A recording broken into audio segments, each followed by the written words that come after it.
कवि की जो लेखन शैली होती है ना, यानी उसका जो राइटिंग स्टाइल होता है, I think this is one of those things जो उसको बाकी राइटरों से अलग बनाता है, उसको डिफरेंट बनाता है। और कवि ना अपनी भावनाओं को व्यक्त करने के लिए अलग चीज़ों का इस्तेमाल करता है, अलंकारों का इस्तेमाल करता है, जिसे हम इंग्लिश में फिगर ऑफ स्पीच बोलते हैं, मेटाफर्स, सिमिलीज। वो एक पोइटिक फ्लो देने के लिए रिदम का इस्तेमाल करता है, ताकि वो एक विशेष ध्यान ना केंद्रित कर सके, एक विशेष ध्यान से आकर्षित कर सके सुनने वालों को, देखने वालों को। तो आज हम इस वीडियो में गुलजार साहब के एक ऐसे ही खूबसूरत लेकिन एक इंटरेस्टिंग राइटिंग स्टाइल के ऊपर बात करने वाले हैं। खुशामदीद, मैं हूं आपका मेज़बान रवि। गुलजार साहब जैसे राइटर, थिंकर हैं, पोएट, लिरिसिस्ट, डायरेक्टर और ना जाने क्या क्या, ऐसे लोग ना इस धरती पर ना कम ही जन्म लेते। मैं तो कह रहा हूँ एक ही शख्स होता है ऐसा, और मेरे को नहीं लगता दोबारा कोई गुलजार साहब जैसा पैदा हो सकता है। और हम लोग ना सिर्फ इसी चाहत में रहते हैं कि कब ऐसे लोगों का दीदार हो, कब उनके आसपास हम रहें या कुछ उनसे कुछ सीख पाएँ। गुलजार साहब का लिखने का तरीक़ा अलग है, उनका अंदाज़ बयान अलग है। वो अपने जज्बात को अलग ढंग से पेश करते हैं। मतलब जहाँ पर दूसरे लोगों की जो सोचने की जो शक्ति होती है वहाँ ख़त्म होती है, वहाँ उनकी शुरू होती है। जीने के लिए सोचा ही नहीं, दर्द संभालने होंगे, मुस्कुराए तो गर्ज मुस्कुराने के कर्ज उतारने होंगे, कि वक्त रहता नहीं कहीं टिक कर, आदत इसकी आदमी की सी है, चड्डी पहन के फूल खिला है, फूल खिला है। ये तो सबने सुना ही होगा, है ना। याद है पीपल के जिसके घने साए थे, हमने गिलहरी के झूठे मटर खाए थे। ये अंदाज़ सूफियाना भी है, रोमांटिक भी है, खूबसूरत भी है, थॉट प्रोवोकिंग भी है, सोचने पर भी मजबूर करता है। लेकिन आज हम गुलजार साहब के एक थोड़े से डिफरेंट राइटिंग स्टाइल के बारे में बात करेंगे, जिसका नाम है त्रिवेणी।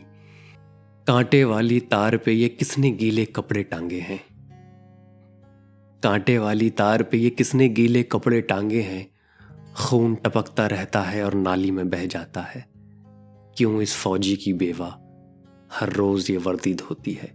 तो त्रिवेणी जो है वो गुलजार साहब द्वारा इजाद की गई कविता लिखने की एक विधा है, जिसके अंदर 3 मिसरों में बात की जाती है। अभी जैसे मैंने पढ़ा 3 मिसरों के अंदर बात की गई है।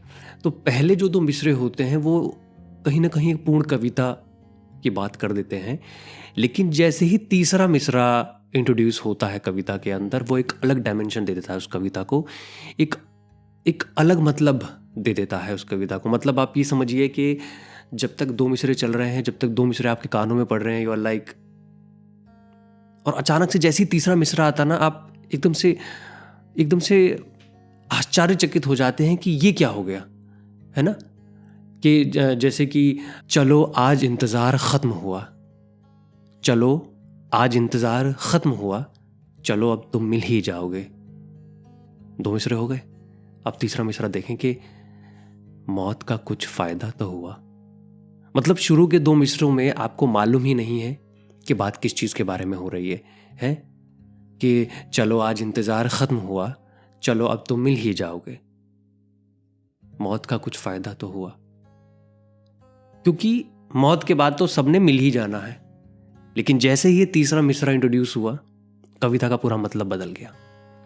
तो ऐसे ही आज हम बात करेंगे गुलजार साहब द्वारा लिखी गई एक बहुत ही खूबसूरत नज़्म, जो पूरी की पूरी त्रिवेणी जो विधा है उसके ऊपर बेस्ड है। पूरा जो मूल आधार है उसका वो त्रिवेणी है, उसके ऊपर बात करेंगे और कोशिश करेंगे तर्जुमानी की, इंटरप्रिटेशन की, कि मैं इस चीज़ से क्या समझा हूँ, और आपको भी मज़ा आएगा। और अगर आपने ये नहीं सुनी है तो एक बार डिस्क्रिप्शन में लिंक है, वो ज़रूर जाके सुनिएगा। जगजीत साहब ने कंपोज की है और गुलजार साहब ने लिखा है। तो वो कुछ यूँ है कि ज़िंदगी क्या है जानने के लिए, ज़िंदगी क्या है जानने के लिए जिंदा रहना बहुत ज़रूरी है। आज तक कोई भी रहा तो नहीं। पूरा जो मतलब है वही बदल गया, है ना। क्योंकि देखो, ज़िंदगी जानने के लिए या किसी भी चीज़ को जानने के लिए हमें उसके आसपास रहना बहुत ज़रूरी है, वहाँ पर एक्टिव रहना बहुत ज़रूरी है। तो ज़िंदगी जानने के लिए हमें ज़िंदा रहना बहुत ज़रूरी है ना। अगर आप ज़िंदा रहोगे तो ज़िंदगी के बारे में जानोगे। लेकिन आज तक कोई रहा तो नहीं, सब चले जाते हैं वक्त के हिसाब से, सब अपने अपने वक्त के हिसाब से इस दुनिया से रुखसत हो जाते हैं। तो इस हिसाब से ज़िंदगी का कोई मतलब जानता भी नहीं है ना। तो ज़िंदगी क्या है जानने के लिए ज़िंदा रहना बहुत ज़रूरी है। आज तक कोई भी रहा तो नहीं है। दूसरा जो स्टैंज़ा है वो देखें। सारी वादी उदास बैठी है, मौसम गुल ने खुदकुशी कर ली है, किसने बारूद बोया बागों में। पूरा का पूरा जो एटमॉस्फेयर है, पूरा का पूरा जो पूरी की पूरी जो वादी है, पूरी की पूरी जो जगह है, पूरी की पूरी जो दुनिया है, सब उदास है, सब खत्म हो चुका है जैसे है। मौसम में गुल ने खुदकुशी कर ली, किसने बारूद बोया बागों में। मतलब who is responsible for this डर, घबराहट, सॉरोनेस? कौन है इस चीज के पीछे, इस उदासी के पीछे कौन है? किसने ये जो जड़ है इसको खराब किया है? इस बाग में जितने अलग अलग तरह के फूल हैं, यानी कि हम इंसान, हमारी इस खुशी में जो खलल है वो किसने डाला है? कौन है इसके पीछे जिम्मेदार?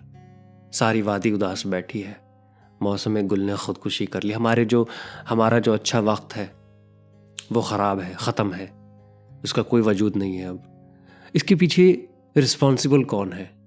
किसने बारूद बोया बागों में? और मुझे ऐसा लगता है कि इन सारी चीज़ों के पीछे जो जिम्मेदारी है वो हमारी ही है। हम ही अपनी खुशी और अपने दुख के जिम्मेदार हैं। तीसरा स्टैंज़ा बहुत खूबसूरत लगता है मुझे। आओ हम सब पहन ले आईने, सारे देखेंगे अपना ही चेहरा, सबको सारे हंसी लगेंगे यहाँ। मतलब आदमी इतना सेल्फ ऑब्सेस्ड हो गया है कि वो हर जगह अपने आप को ही देखना चाह रहा है, हर जगह अपने आप की ही तलाश करना चाह रहा है। इसलिए नहीं कि वो सेल्फ इंट्रोस्पेक्शन कर सके, अपने आप से बातें कर सके, अपने आप को खंगाल सके, इसलिए नहीं, इसलिए क्योंकि इसके अंदर शायद ईगो के बारे में बात हो रही है कि आओ हम सब पहन ले। इमेजिन करो इस सिचुएशन को आप कि हाँ आओ हम सब पहन ले आईने। अगर सब ने आईने पहन लिए तो हर इंसान एक दूसरे के चेहरे में, एक दूसरे के सामने अपना ही चेहरा देखेंगे, अपने आप को ही देखेंगे। और इंसान जब अपने आप को देखता है ना तो खुश हो जाता है, अपने आप को देखता है तो खुश हो जाता है। वो हर मकाम पर अपने आप को देखना चाहता है। इंसान इतना सेल्फ ऑब्सेस्ड हो गया है कि यहाँ पर भी मैं मौजूद हूँ, मैं वहाँ पर भी मौजूद हूँ, मैं हर जगह मौजूद होना चाहिए। तो वो इस सेल्फ ऑब्सेशन के बारे में बात हो रही है, वो इस चीज़ के बारे में बात हो रही है। और जैसे जब वो देखेगा अपना चेहरा तो सारे खुद को हंसने लगेंगे यहाँ, क्योंकि मेरे को लगता है कि यही एक लोगों के अंदर एक दिलचस्पी रह गई है कि सिर्फ मेरे बारे में बात हो और किसी के बारे में बात ना हो। मैं किसी के बारे में क्यों सोचूं? मैं अगर होऊंगा उस चीज़ के अंदर मौजूद, तभी मैं शायद इस चीज़ के बारे में बात कर पाऊंगा, तभी वो चीज़ को मैं अपना कह पाऊंगा।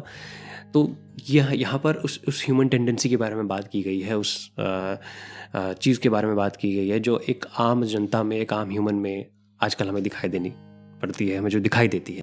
चौथा जो स्टैंज़ा है नहीं जो दिखाई देता है, आईने पर छपा हुआ चेहरा, तर्जुमा आईने का ठीक नहीं। कि है नहीं जो दिखाई देता है, आईने पर छपा हुआ चेहरा। यानी कि आईने में जो हम देख रहे हैं ना, मिरर में हम जो देख रहे हैं, वो नहीं होता जो असल ज़िंदगी में होता है। कि हमें जो प्रतिबिंब दिखाई दे रहा है, हमें जो एक रिफ्लेक्शन दिखाई दे रही है आईने में किसी की, वो नहीं होती जो असल ज़िंदगी में होती है। और हम इस चीज़ का दोष किसको देते हैं?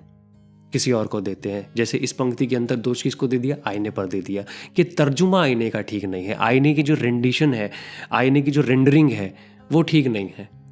तो असल ज़िंदगी में अगर मैं बात करूं तो हमें नहीं पता कौन सही है कौन गलत है, लेकिन इसकी जिम्मेदारी हम खुद नहीं लेना चाहते। इनफैक्ट किसी भी चीज़ की जिम्मेदारी हम नहीं लेना चाहते। हम वो जिम्मेदारी या वो जो क्या कहते हैं इल्ज़ाम है वो किसी और को देना चाहते हैं कि है नहीं जो दिखाई देता है, आईने पर छपा हुआ चेहरा, तर्जुमा आईने का ठीक नहीं। इस नज़्म को ज़रूर सुनना आप लोग, बहुत ही प्यारी है। इसका डिस्क्रिप्शन में लिंक है। और आई होप कि आप इस कॉन्सेप्ट को थोड़ा सा समझ पाए हों, जिस चीज़ के बारे में हम लोगों ने बात करी है। तो अगर आपको ये वीडियो अच्छी लगी है तो मैं अक्सर कहता नहीं हूँ, लेकिन अगर आपको ये अच्छी लगी है तो अपने दोस्तों के साथ ज़रूर बांटिएगा। और मैं इसको यहीं पर ख़त्म करूँगा। मैं नहीं चाहता वीडियो ज़्यादा लंबा हो जाए। तो आप मेरे को कमेंट में बताइएगा कि वीडियो मतलब इतने मिनट का बनाना ठीक रहेगा या आपको इंटरेस्टिंग लगता है। ऐसे टॉपिक्स इंटरेस्टिंग अगर लगते हैं तो मैं ऐसी चीज़ों के ऊपर और बात करूँगा।